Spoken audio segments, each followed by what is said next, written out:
السلام علیکم، آپ دیکھ رہے ہیں ہو کیا رہا ہے۔ میں ہوں Faisal Abbasi, group editor 92 news. Irshad Ahmed Arif صاحب ساتھ ہیں۔ شکریہ ارشاد صاحب آپ کا۔ پروگرام میں ہمیں جوائن کیا ہے وفاقی وزیر برائے تعلیم پاکستان تحریک انصاف کے سینئر رہنما شفقت محمود صاحب نے۔ بہت شکریہ شفقت صاحب آپ کے وقت کا۔ آپ سے گفتگو کرتے ہیں۔ پاکستان کی سیاست میں تحریک عدم اعتماد کے بعد ایسے چل رہا ہے جیسے کوئی تھرلر فلم ہے۔ اتنا زیادہ تجسس ہے کہ ہر بدلتا لمحہ حریف بن رہے ہیں۔ زرداری صاحب کے بقول کہ رات 12 بجے قاف لیگ نے ان کو مبارکباد دی اور صبح پتہ نہیں کہ وہ کہاں اور کیسے چلے گئے ہیں۔ یہ سارا سسپینس تو ہے، لیکن اس کے ساتھ ہی ساتھ ایک اہم ڈیولپمنٹ حکومت کی جانب سے یہ بیانیہ سامنے لایا جا رہا ہے کہ یہ سب کچھ عالمی سازش کے تحت ہو رہا ہے، اور اس تناظر میں ایک خط بھی ہے، اور وہ یہ خط حکومت جو ہے وہ چیف جسٹس آف پاکستان کو پاکستان کا بڑا ہونے کے ناطے ان کے سامنے دکھائیں گے، جبکہ اپوزیشن یہ مطالبہ کر رہی ہے کہ اس خط کو پارلیمان کے سامنے پیش کیا جائے، اور اگر پارلیمان کے سامنے پیش نہ کیا گیا تو کوئی ایسا خط موجود ہے تو 4 اپریل کو وہ خود اس کو اپوزیشن اس کو پبلک کر دے گی۔ یہ سارے معاملات ہیں۔ اس ساری گمبھیرتا سچویشن میں کیا تحریک عدم اعتماد کامیاب ہو پائے گی؟ کیا واقعی کوئی عالمی سازش ہو رہی ہے یا صرف سیاسی بیانیہ ہے؟ یہ ان معاملات پہ آج کے پروگرام میں گفتگو کریں گے۔ ارشاد صاحب، پاکستان میں یہ تو ہم جانیں گے شفقت صاحب سے بھی کہ یہ خط جو ہے وہ پارلیمان کے بجائے چیف جسٹس کو کیوں دکھانا چاہ رہی ہے حکومت، لیکن ارشاد صاحب ایسے خطوں کی تاریخ کیا ہے پاکستان کی سیاست میں؟ دیکھیے، ماضی میں ایک تو بھٹو صاحب نے وہ سائرن سوانس جو اس وقت وزیر خارجہ تھے ان کا خط لہرایا تھا، وہ ہمارے سامنے ہے۔ خود مسلم لیگ نون یہ کہتی رہی ہے کہ جناب نواز شریف صاحب کو جو 1999 میں نکالا گیا وہ اس وجہ سے کہ انہوں نے امریکہ کی بات نہیں مانی تھی اور ایٹمی دھماکے کر دیے تھے، جبکہ کلنٹن چاہتے تھے کہ آپ دھماکے نہ کریں اور $5 ارب ہم پاکستان کو دینے کے لیے تیار ہیں، تو ان کی بات نہ ماننے کی وجہ سے یہ سب کچھ ہوا ہے۔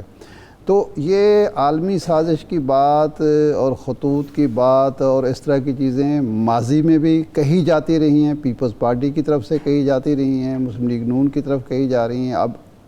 موجودہ حکومت کی طرف سے کہی جا رہی ہے، اور یہ کوئی ناقابل فہم بات نہیں ہے۔ رجیم چینج، اگر رجیم چینج کی بات روس کے حوالے سے ہو سکتی ہے، یورپی یونین یہ کہہ سکتی ہے کہ روس میں رجیم چینج ہو رہی ہے، روس ایک بڑا ملک ہے، طاقتور ملک ہے، مقابلے کی ہے، اس کی اکانومی بھی اور فوجی عسکری قوت بھی، تو پاکستان ایران میں ہو چکا ہے، ایسے فلپائن میں ہو چکا ہے، ترکی میں ہو چکا ہے۔ دان مہندرس کا جو معاملہ تھا وہ باقاعدہ سب کو پتہ ہے کہ ہمارے یہاں ڈاکٹر مصدق کیسے گئے تھے، سب کو پتہ ہے۔ پاکستان میں خود ہماری یہی لیڈرشپ کہتی رہی ہے کہ بھٹو ایسے گئے، لیاقت علی خان ایسے گئے، ضیاء الحق کا طیارہ، اور یہ اب نواز شریف صاحب بھی یہ دعویٰ کرتے رہے ہیں۔ تو یہ تو کوئی ایسی بات نہیں ہے جس پر شک کیا جائے کہ ایسا نہیں ہو سکتا، کہ جی دھمکی کیسے دے دی، ہوتی ہے، ملتی ہے۔ ہاں، البتہ اپوزیشن کا یہ مطالبہ جو ہے کہ یہ معاملہ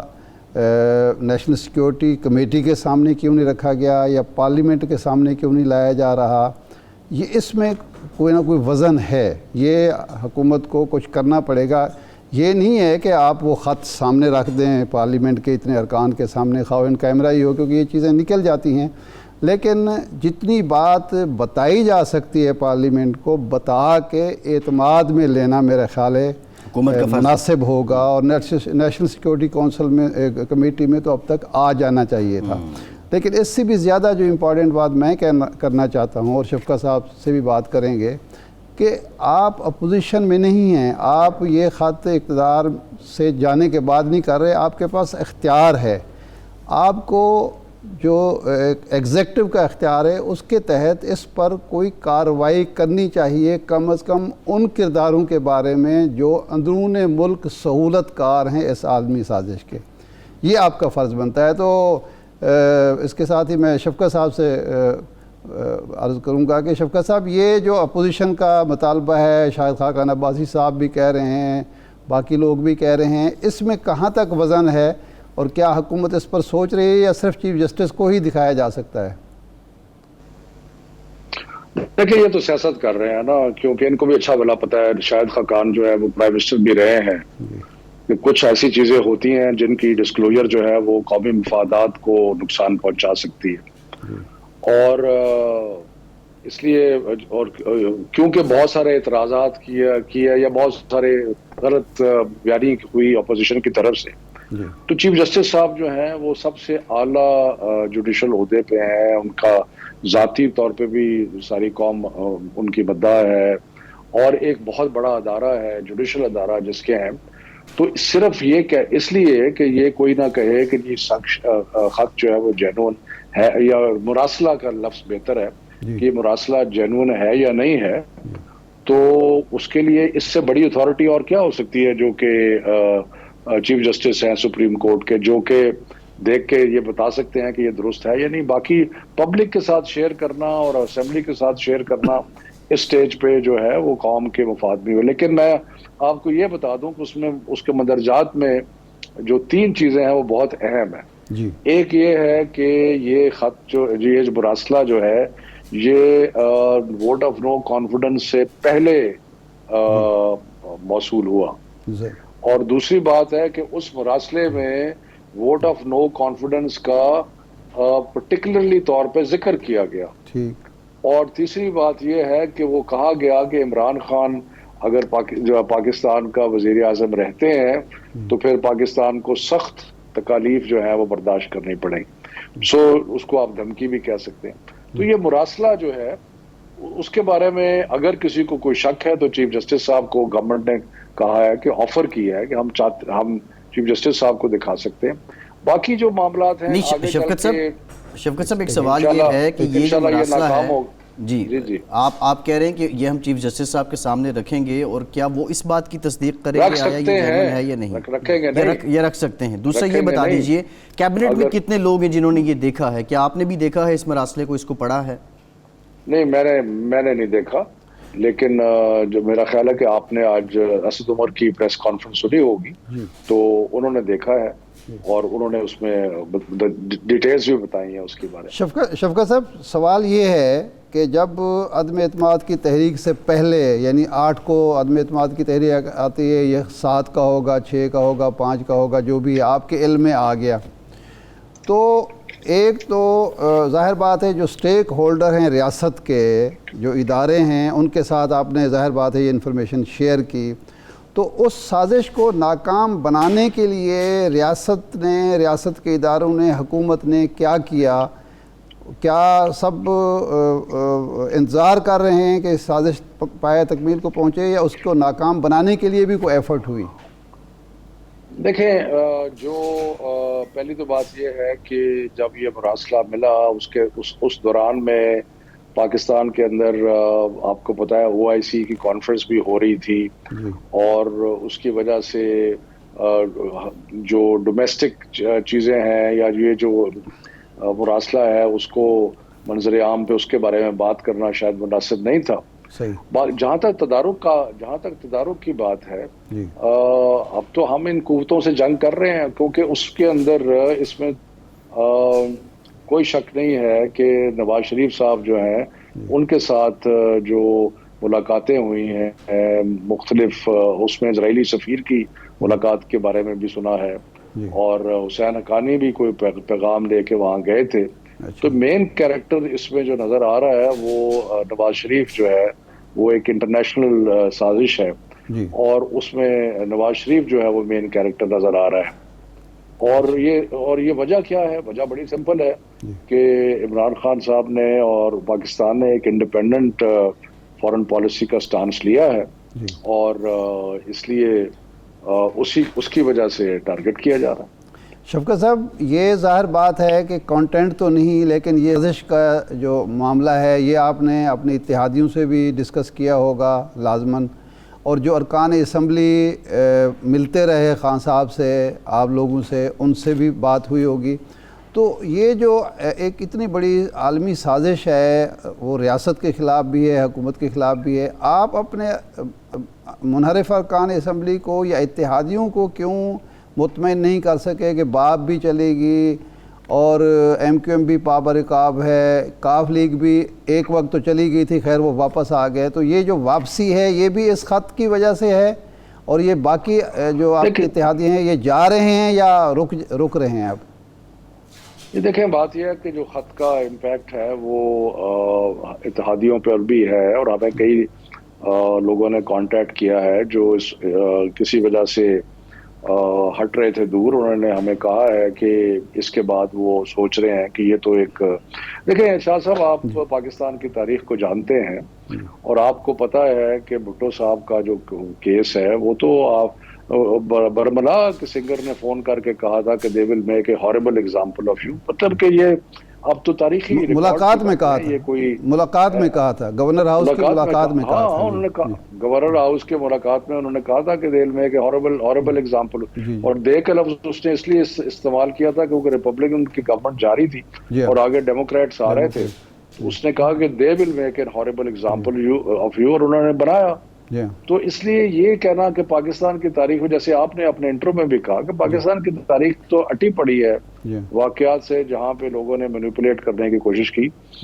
فرق صرف یہ ہے کہ اب جو ہماری لیڈرشپ ہے اس کی کوئی جائیدادیں باہر نہیں ہیں، ان کا کوئی ایسی وہ نہیں ہے. جو کمپرومائزڈ ہیں وہ تو کمپرومائزڈ ہیں، ان کو تو وہ تو کوئی آزاد خارجہ پالیسی بنا نہیں سکتے. کیونکہ ان کے تو مجھے آپ یہ بتائیں، ابھی ایک بڑا انٹرسٹنگ چیز ہوئی ہے لیٹلی جو کہ میرا خیال ہے اس کا ایک اثر بہت سارے لوگوں پہ ہمارے ملک میں بھی ہوا ہوگا کہ یہ جب یہ یوکرین کی جنگ ہوئی ہے اور روس نے جو وہاں پہ حملہ کیا ہے، اس کے بعد جو رشین بزنس مین تھے اور رشین اولیگارکس تھے جن کی اربوں روپے کی جائیدادیں اور پیسہ جو تھا وہ ویسٹ میں پڑا تھا، ان کے خلاف آپ دیکھ رہے ہیں جو کارروائی ہو رہی ہے. یہ جو ہمارے ہیں ماشاءاللہ جن کے اپنے جائیدادیں اور سب کچھ باہر پڑا ہے، ان کو کوئی مجال ہے کہ یہ کوئی ایسا کبھی انڈیپینڈنٹ فارن پالیسی کا سوچ بھی سکیں. تو اس لیے یہ تو میرا سوال تو آپ کے جو اپنے ارکان ہیں اور جو اتحادی ہیں، اب اس پہ بات کر لیں کہ جی کتنے باپ، کل میں آپ کا ایک انٹرویو دیکھ رہا تھا کہ باپ کے کچھ لوگ واپس آ جائیں گے اور ایم کیو ایم شاید نہیں جائے گی، اور منحرف ارکان بھی. تو کوئی کیلکولیشن ہے آپ کے پاس کہ کتنے منحرف ارکان واپس آ رہے ہیں، باپ کے کتنے لوگ واپس آئیں گے اور ایم کیو ایم نہیں جائے گی؟ آپ نے راضی کر لیا یا وہ جا رہے ہیں؟ دیکھیں جی، پہلی تو بات ہے منحرف ارکان کی کو 12 تھے اور اس میں سے کم از کم 8 جو ہیں وہ ہمارے سے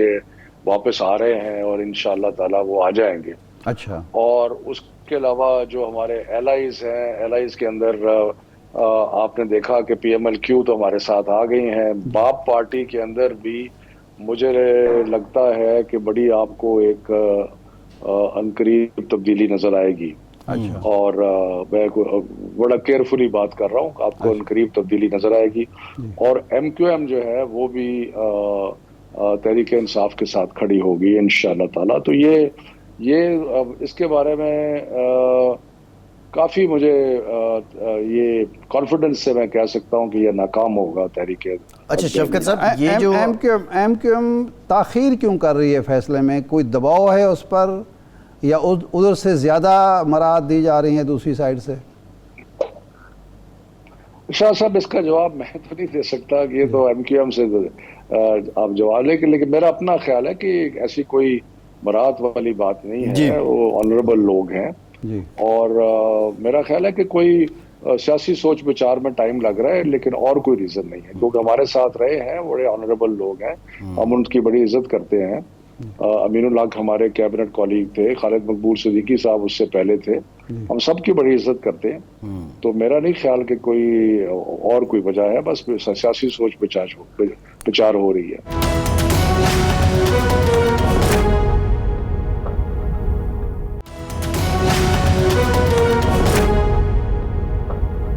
کیا بزدار صاحب کی وزارت اعلیٰ بھی اسی عالمی سازش کا شکار ہو گئی ہے شفقت صاحب؟ دیکھیں اب ہر چیز کو یہ تو مذاق کا پہلو آپ بنا رہے ہیں، لیکن گزارش یہ ہے کہ جو ہماری ڈومیسٹک سچویشن چل رہی تھی ووٹ آف نو کانفیڈنس کی، وہ تو ہے اور اس کے لیے بہت ساری حکمت عملی اپنانی پڑتی ہے اور وہ حکمت عملی ساتھ ساتھ چل رہی ہے. لیکن